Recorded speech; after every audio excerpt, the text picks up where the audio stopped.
ಶ್ರೀ ಗುರುಭ್ಯೋ ನಮಃ. ನಮಸ್ಕಾರ ಸ್ನೇಹಿತರೆ. ನಾಳೆ ರಥಸಪ್ತಮಿ, ಹಾಗಾಗಿ ಮಾಡಬೇಕಾಗಿರೋ ಒಂದೆರಡು ಮೂರು ವಿಷಯಗಳು ಕ್ವಿಕ್ ಆಗಿ ಹೇಳ್ಬಿಡ್ತೀನಿ. ನಾಳೆ ಸೂರ್ಯೋದಯ 6:45 ಆಗತ್ತೆ. 5:15 ಇಂದನೂ 6:45 ಅರುಣೋದಯ ಕಾಲ ಇರುತ್ತೆ. ನಾವು ಅರುಣೋದಯ ಕಾಲದಲ್ಲಿ ಎದ್ದು ನಮ್ಮ ಸ್ನಾನಾದಿಗಳನ್ನ ಮಾಡಿಬಿಟ್ಟು ನಾರ್ಮಲ್ ಆಗಿ ಏನು ಪೂಜೆ ಮಾಡ್ತೀವೋ ಅದನ್ನೆಲ್ಲ ಮುಗಿಸ್ಕೊಂಡು ಮತ್ತೆ ಸೂರ್ಯ ಭಗವಾನ ಪೂಜೆಗೂ ರೆಡಿ ಮಾಡ್ಕೋಬೇಕು.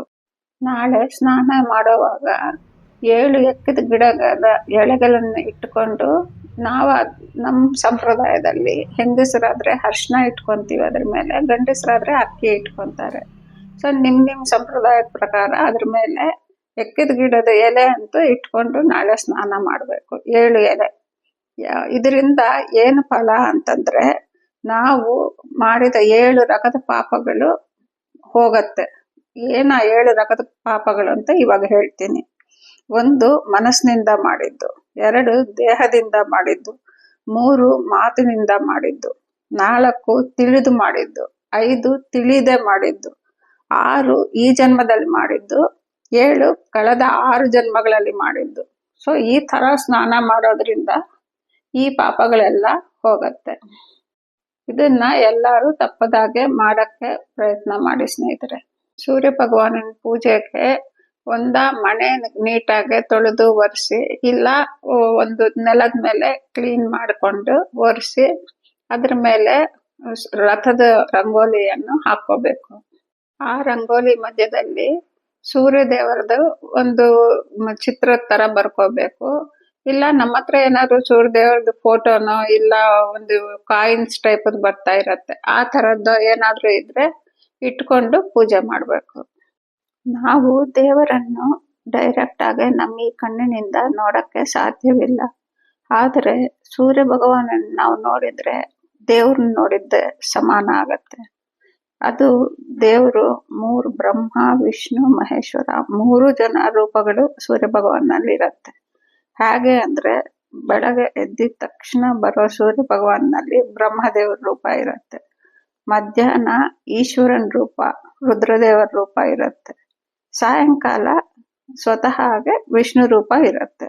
ಸೊ ಹಾಗಾಗಿ ನಾವು ಸೂರ್ಯ ದೇವರನ್ನ ಯಾವಾಗ ನಮಸ್ಕಾರ ಮಾಡಿದ್ರು ಈ 3 ದೇವರುಗಳ ಒಂದು ರೂಪ ಅದರಲ್ಲಿರುತ್ತೆ ಸೂರ್ಯ ದೇವರಲ್ಲಿ. ಪೂಜೆ ಮಾಡೋವಾಗ ನಿಮ್ ಕೈಯಿಂದ ಎಷ್ಟು ಉಪಚಾರಗಳು ಮಾಡಕ್ಕೆ ಸಾಧ್ಯವೋ ಅಷ್ಟು ಉಪಚಾರಗಳನ್ನ ಮಾಡಬಹುದು. 16 ಉಪಚಾರ ಇರುತ್ತೆ, ಅದರಲ್ಲಿ ನಿಮ್ಗೆ ಎಷ್ಟು ಸಾಧ್ಯವೋ ಅಷ್ಟು ಮಾಡ್ಬೋದು. ಮುಖ್ಯವಾಗಿ ದೀಪ, ಧೂಪ, ಗಂಧ, ಹೂವಿದ್ದಲ್ಲಿ ಹೂವು, ನೈವೇದ್ಯಕ್ಕೆ ಏನಾದ್ರೂ ಹಣ್ಣು ಇಲ್ಲ ಸಿಹಿ ಪೊಂಗಲ್ ಮಾಡ್ಬೋದು. ಹಾಲಿಟ್ಬಿಟ್ಟು ಮಾಡಿ ನಾಳೆ ಅದು ಶ್ರೇಷ್ಠ. ಹಾಲಿನ ಪಾಯಸ ಕೂಡ ಮಾಡ್ಬೋದು. ನಾನು ಇಲ್ಲಿ ಕೆಲವು ಸೂರ್ಯದೇವರ ಹೆಸರುಗಳನ್ನ ಹೇಳ್ತೀನಿ. ಮಿತ್ರಾಯ ನಮಃ, ರವಯೇ ನಮಃ, ಸೂರ್ಯಾಯ ನಮಃ, ಭಾನವೇ ನಮಃ, ಖಗಾಯ ನಮಃ, ಉಷ್ಣೇ ನಮಃ, ಮರೀಚನೇ ನಮಃ, ಆದಿತ್ಯಾಯ ನಮಃ, ಆರ್ಕಾಯ ನಮಃ, ಭಾಸ್ಕರಾಯ ನಮಃ, ಸರ್ವರೋಗ ನಿವಾರಣಾಯ ನಮಃ, ಸರ್ವಸಂಪತ್ಪ್ರದಾಯ ನಮಃ, ಸರ್ವಲೋಕಹಿತಾಯ ನಮಃ, ಹಿರಣ್ಯ ಗರ್ಭಾಯ ನಮಃ ಅನ್ನೋ ಹೆಸರುಗಳಿಂದ ದೇವರಿಗೆ ಪೂಜೆ ಮಾಡಬಹುದು. ಆಮೇಲೆ ಸೂರ್ಯನಿಗೆ ಅರ್ಘ್ಯ ಕೊಡಬೇಕು. ಅರ್ಘ್ಯ ಕೊಡುವಾಗ ಜಗನ್ನೇತ್ರ ಜಗನ್ನಾಥ ಜಗತಾಂ ಕಾರಣಪ್ರಭೋ ಸಪ್ತಮಿ ಸಹಿತೋ ದೇವ ಗ್ರಹಣಾರ್ಘ್ಯಂ ನಮೋಸ್ತುತೆ ಅಂತ ಅರ್ಘ್ಯವನ್ನು ಬಿಡಬೇಕು. ಸೂರ್ಯ ಭಗವಾನ ನಮಸ್ಕಾರ ಪ್ರಿಯರಾಗಿರೋದ್ರಿಂದ ನಮ್ಗೆಷ್ಟು ನಮಸ್ಕಾರ ಕೈಲಾಗತ್ತೋ ಅಷ್ಟು ನಮಸ್ಕಾರವನ್ನು ಮಾಡಬೇಕು. ಸೂರ್ಯ ಭಗವಾನ್ಗೆ ಈ ಪೂಜೆ ನಾಳೆ ಮಾಡೋದ್ರಿಂದ ನಮ್ಗೆ ಚರ್ಮ ವ್ಯಾಧಿಗಳಿದ್ರು, ಯಾವುದೇ ತರ ರೋಗಗಳು, ಆರೋಗ್ಯ ಸಮಸ್ಯೆಗಳಿದ್ದಲ್ಲಿ ಸರಿ ಹೋಗತ್ತೆ.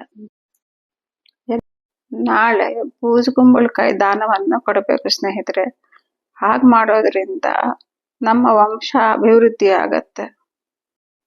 ಎಲ್ಲರಿಗೂ ರಥಸಪ್ತಮಿಯ ಶುಭಾಕಾಂಕ್ಷೆಗಳು ಸ್ನೇಹಿತರೆ. ಧನ್ಯವಾದಗಳು. ಕೃಷ್ಣ ಅರ್ಪಣಮಸ್ತು.